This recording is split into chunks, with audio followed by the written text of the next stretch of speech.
Because something that we were looking at that we thought was kind of fascinating was what finally got you on the path that you're on. So it was a Christmas, I guess your sister was back from college. Could you unpack that story for us? Yeah, so I was, this is when I was in the fashion business in D.C., and so when I was coming home from a dinner meeting, I believe, downtown, if you know, and remember D.C., it's, the numbered streets were perpendicular to the avenues, and so I was coming down 15th Street, going towards Constitution Avenue, and it was crossing Pennsylvania. So you have the White House to the right, you have the Treasury Building to the right, and the Old Ebbitt Grill, one of my favorite haunts, to the left, and then the brand new Reagan office buildings had just been put up. The beautiful new buildings at the time, and so it was December. It was a really cold, kind of wet kind of evening. And so I was just, my sister, I wanted to get to my parents' house because my sister had come back from grad school for Christmas.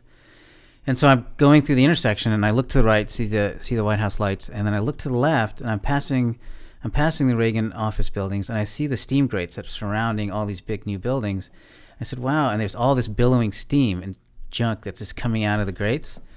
And I look closer, and it's all these, and it's like that, the clouds part, and you see all these people living on the grates. And I looked at that, and I looked at where I was, and I looked at the Treasury Department building right across the street, and I said, I got mad, I got furious, and so that it was like, this is such a dichotomy, or what's the right word I'm looking for? It's the irony killed me because and so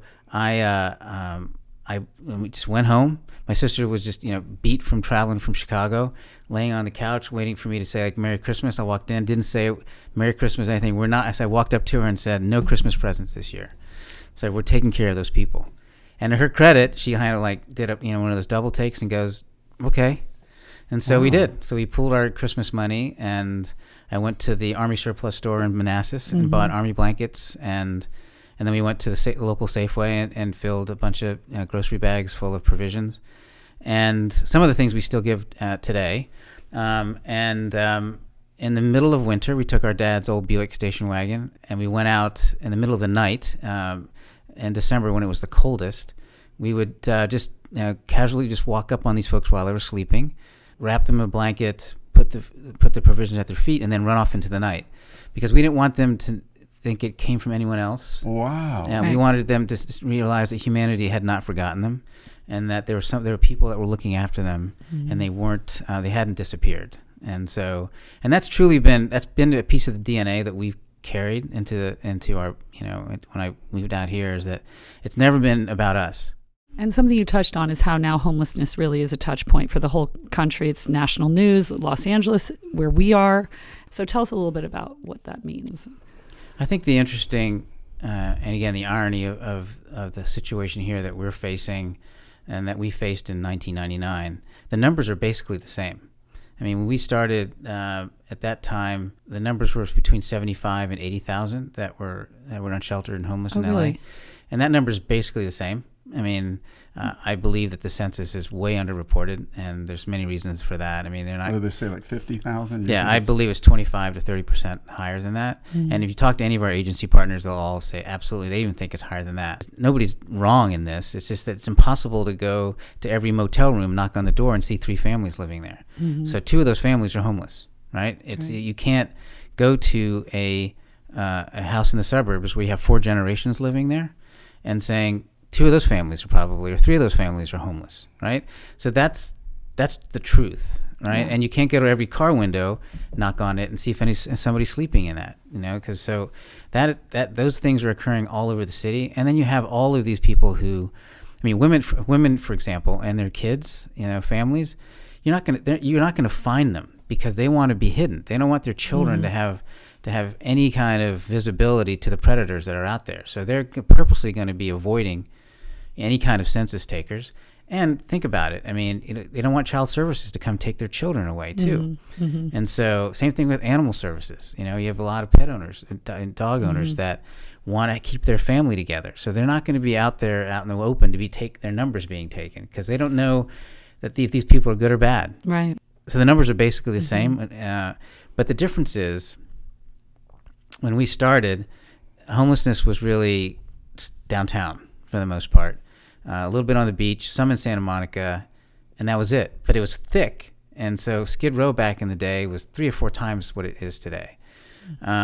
So most folks said, it's over there. And so it's really not our issue, but we know it's bad, but it's not here. The difference today is that almost on every street corner in every community, no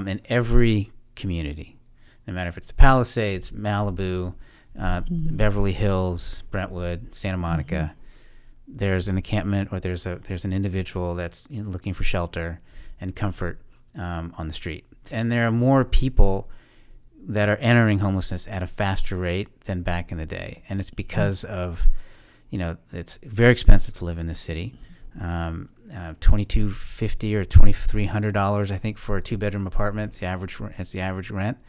And if you think about it, if you're a single mom and you have 2 kids and you're trying to find a place to live and you don't have great credit, so what is your landlord going to ask for? Cash, right? No checks, cash, and it's first and second month's rent. So that's $4,000 that you have to find a way to save, qualify for an apartment, fill out the application. The things that we take for granted that we do car to get somewhere. The bus system. Right? It's absolutely okay, but transportation. And then she has her kids, so that makes childcare, school safe.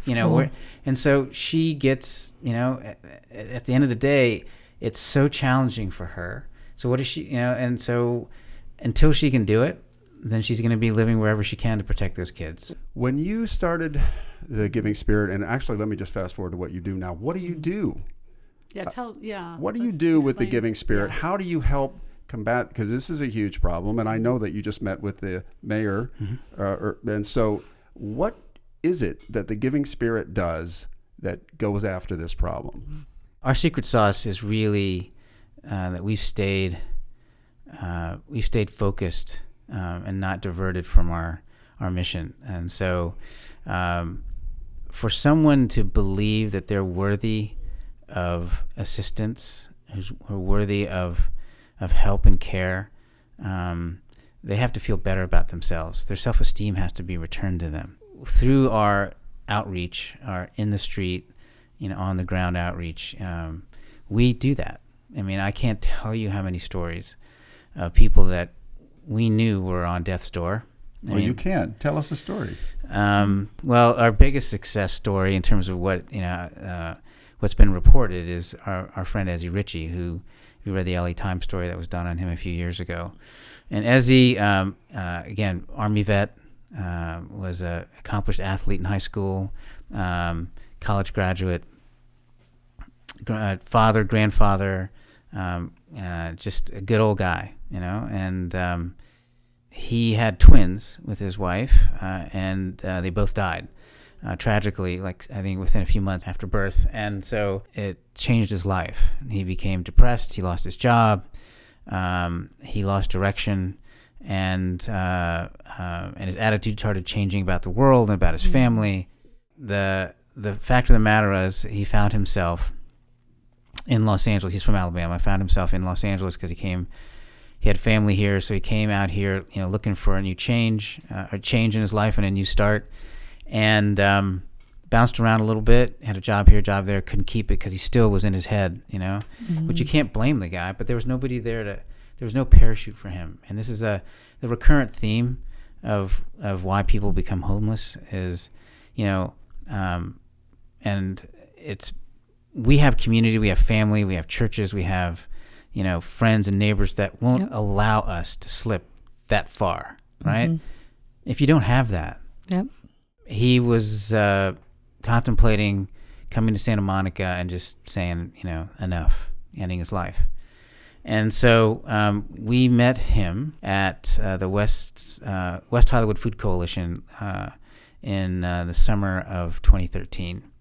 And we work with them in the summertime because they do a big group feeding there. And so we hand out our kits and we get to know the folks and hang out there for an hour or so. It's a wonderful experience for our volunteers and for our friends. And so as he walked up just like everyone else and to get his kit, and then I looked at him straight in the eye and said, "Hey man, how you doing?"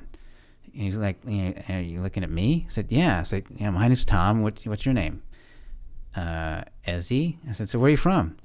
"Alabama." I said, "That's cool. Are you a big Crimson Tide fan?" I mean, yeah. And said, "So what brings you out here?" "I'm hungry." I was like, okay.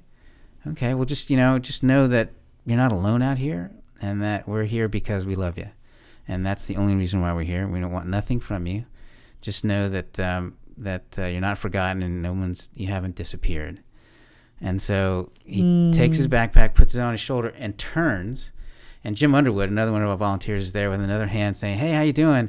And he goes, "Who are you guys?" Wow. So then takes Jim aside and tells him his life story. Oh, and wow. then by that time, most of the crowd had dissipated. And so all of our volunteers now are around him. And he's got this huge smile on his face. They're high-fiving. He's laughing. And so we said, "Look, where are you going?" "I want to go to Santa Monica." And I said, "Well, great. We're going that way too. We don't ever do that. So that's not what we do, okay?" But I broke the rules for this one time, just to put him in the van, and we took him to Santa Monica, and we got the name of his caseworker at the VA. Wow. And I said, Jim, and I said, we're going to make sure that we don't lose track of you, right? And so we hounded his caseworker, and we did keep in touch with him. And long story short, he qualified for all these disability benefits because he was a disabled vet. They immediately found him housing. Got off the street. He lives in the same place that for the last 6 years now. He's a huge advocate for us. He volunteers with us all the time. And he said, basically, if you hadn't shown up, I would not be here. Wow. And that's tangible proof. But see, we're not the only ones that need to be able to do that. Everybody can do that on a daily basis. And so the great thing about our brand is that we're a noun and a verb at the same time, right?